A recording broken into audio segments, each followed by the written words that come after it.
सरजू भैया खुद तो भगवान को प्यारे हो गए, पर जाते जाते जीवन सुरक्षित करने के नाम पर अपनी बेटी सरस्वती का जीवन नर्क बना गए। साथ ही अपने लंगोटिया यार के बेटे का भी। सरजू के लंगोटिया यार यानी रामबरन इकलौते बेटे लल्लन के सीधे साधे पिता थे। उधर सरजू की भी इकलौती बेटी थी सरस्वती। सरजू और रामबरन की बचपन से ही बड़ी गहरी दोस्ती थी। दोनों मध्य वर्गीय परिवार से थे। इंटर तक की पढ़ाई दोनों ने साथ साथ की थी, पर आगे चलकर समय और परिस्थितियों ने दोनों को दूर कर दिया था। रास्ते की दूरियां तो हुई, पर दोनों के दिल सदा एक दूसरे के समीप हो ही रहे। जवानी की दहलीज पर खड़े हंसते हंसते खेलते सरजू के परिवार पर अचानक गाज गिर पड़ी। सरस्वती 5 साल की भी पूरी नहीं हुई थी कि उसकी माता का स्वर्गवास हो गया।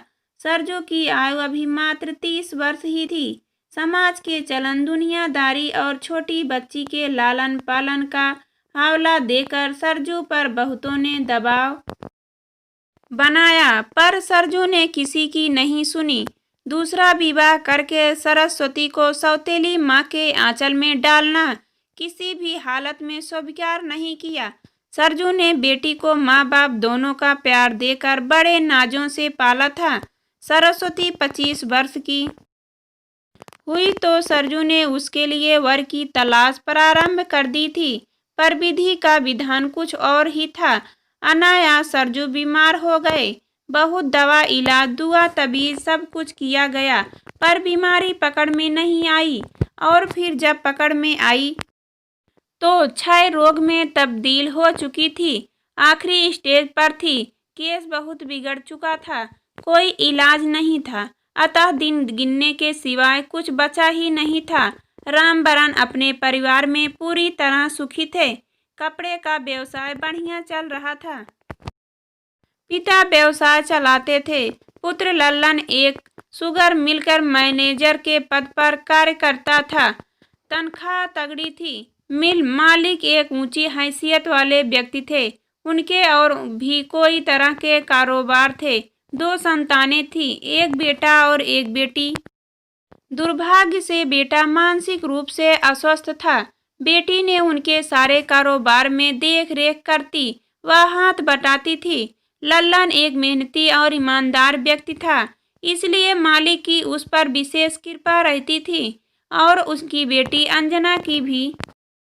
वह दिन पर दिन लल्लन के करीब आती जा रही थी। उसका साथ पाने के लिए तरह तरह के बहाने वह तलाशी रहती थी। कभी हिसाब किताब देखने समझने के बहाने, कभी ऊंच पड़ताल करने के नाम पर किसी व्यापारी दौर पर जाने के बहाने। बस उसकी निकटता पाना चाहती रहती थी। वह एक ऐसा नहीं है, लल्लन आकर्षित नहीं था, लेकिन वह बहुत सोच विचार और सूझबूझ वाला इंसान था। वह नहीं चाहता था कि उसका आकर्षण उसके लिए एक दिन दर्द की गांठ बन जाए।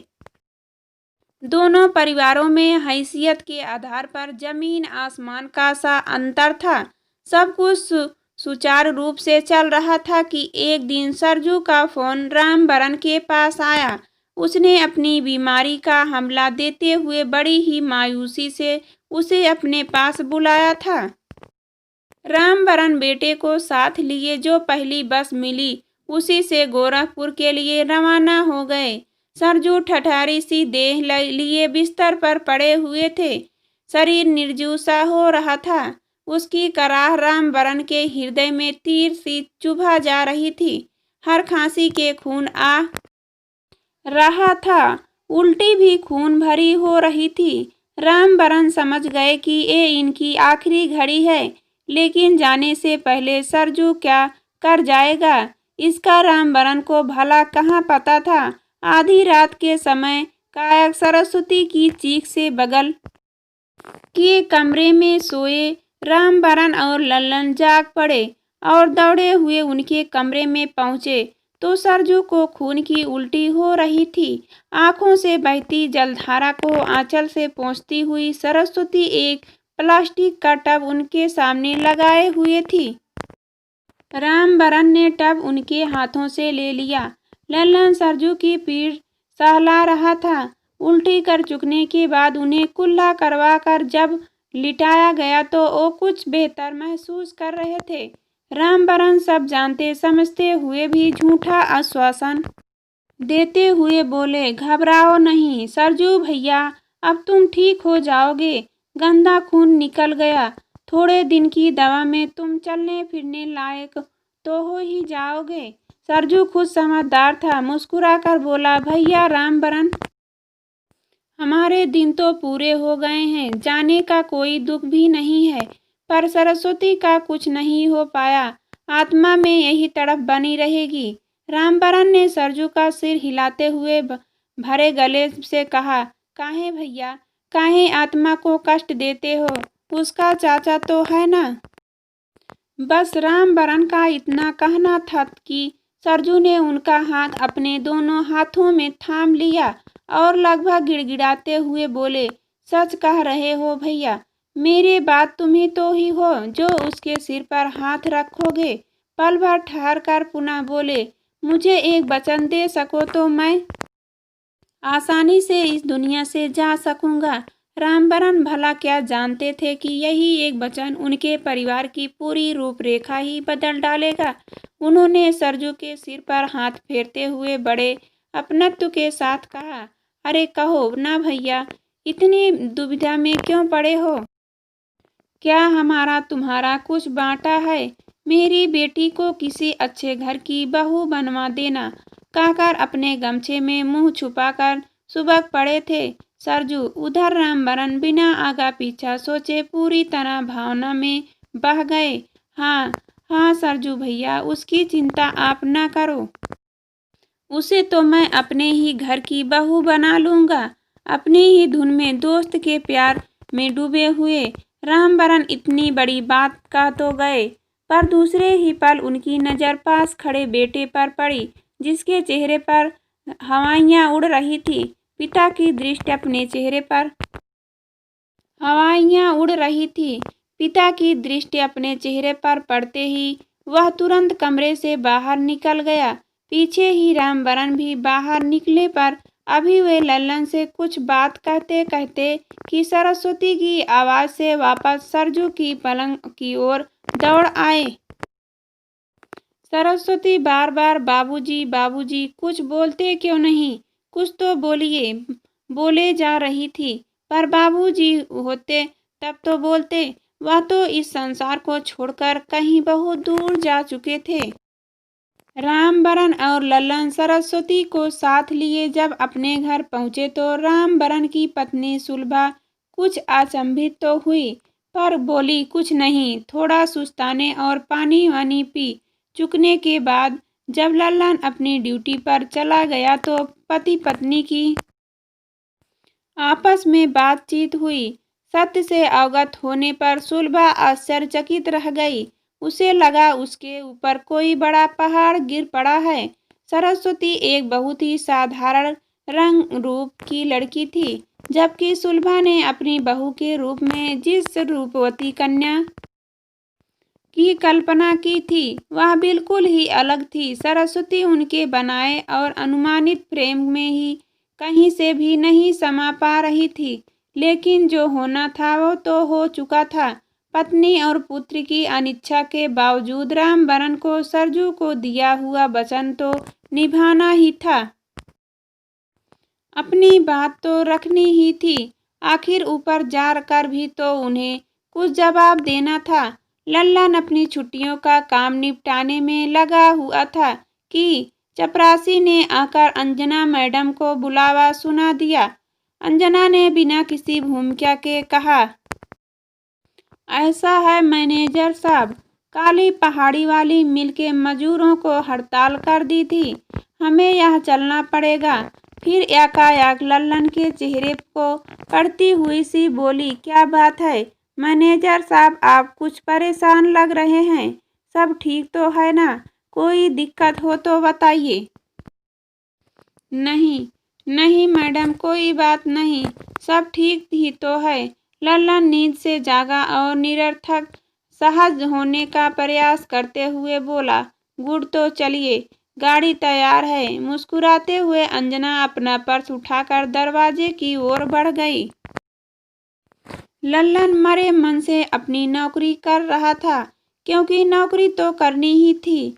इधर रामबरन जल्दी से जल्दी लल्लन और सरस्वती को पक्के बंधन में बांध देना चाह रहा थे, क्योंकि एक कुंवारी लड़की का इस तरह घर से रहना चर्चा का विषय बन सकता है। अतः रामबरन ने कुछ ही दिनों में ठीक ठाक घड़ी मुहूर्त देखकर 10-5 नजदीकी लोगों के बीच लल्लन और सरस्वती का विवाह करा दिया।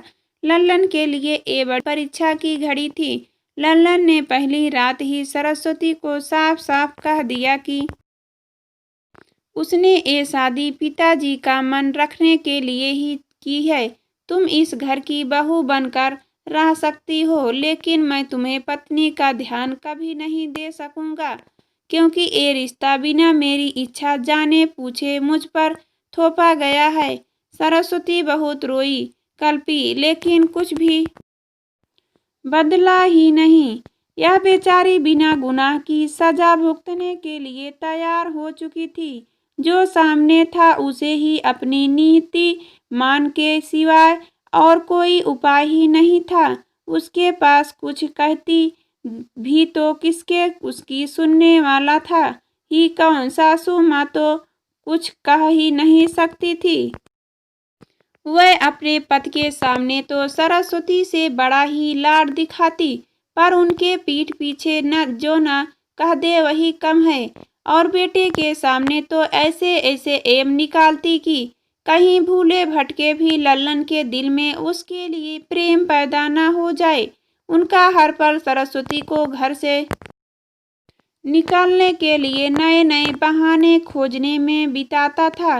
माँ बेटे की नज़र तो बस अंजना और उसके धन पर ही लगी हुई थी। बेचारी सरस्वती ले दे के रामबरन की बहू बनकर रह गई थी। वह बेचारी उसको समझाते, बेटी थोड़ा धैर्य से काम लो, धीरे धीरे सब ठीक हो जाएगा। दरअसल अचानक उस पर ये जिम्मेदारी आने पड़ी है। न किसी से वह नॉर्मल हो पा रही है। अभी वह शादी के लिए तैयार नहीं था, लेकिन तुम मत घबराओ, जल्दी ही वह अपनी जिम्मेदारियों को समझने लगेगा। सरस्वती का जीवन एक नौकरानी से भी बुरी स्थिति में बीत रहा था। रामबरन और लल्लन सुबह के निकले, शाम ढले घर वापस लौटे थे।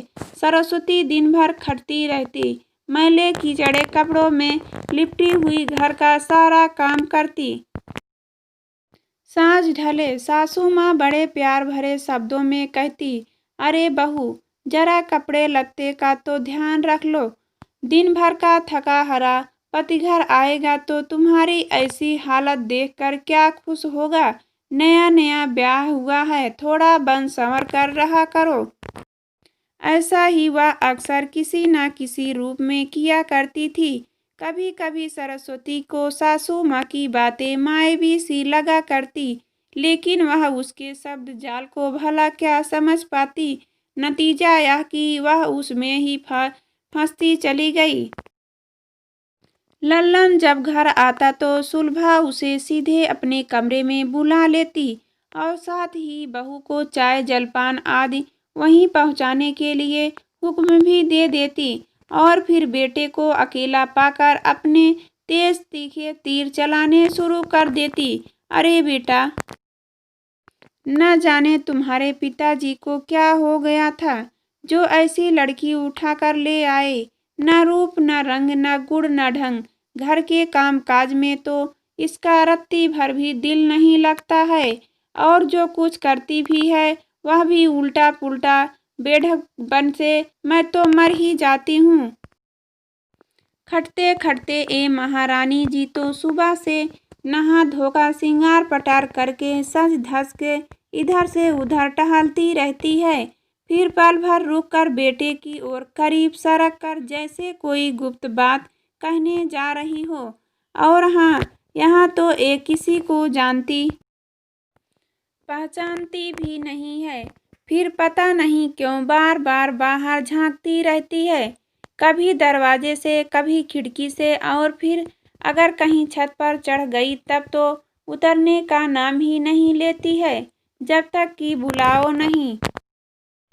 मैं खाना बनाकर जब खाने के लिए बुलाती हूँ तब जाकर कहीं नीचे आती है, और जब खाना खाकर सोती है तो तेरे आने से पहले ही उठती है। लल्लन झल्ला उठा और कहता है, मुझे क्यों उसकी राम कहानी सुनाती रहती हो? तुम जानो तुम्हारा काम जाने। सुलभा फिर भी बाज न आती। अरे बेटा, मैं क्या करूं? ये तो तुम्हारे पिताजी की बुद्धि भ्रष्ट हो गई थी, जो यह घोंटा सिक्का उठा कर ले आए। अरे किसी का कल्याण ही करना था तो कोई और घर तलाश लेते, अपना ही घर मिला था उन्हें तबाह करने के लिए। और फिर लगभग गिड़गिड़ाते हुए बेटे की बाँह पकड़कर कहती, जब वह बेटा तुझे ही कुछ करना पड़ेगा। इस मुसीबत से छुटकारा पाने के लिए किसी तरह सरस्वती से पिंड छुड़ाने के रास्ते तलाशने में लगी रहती थी।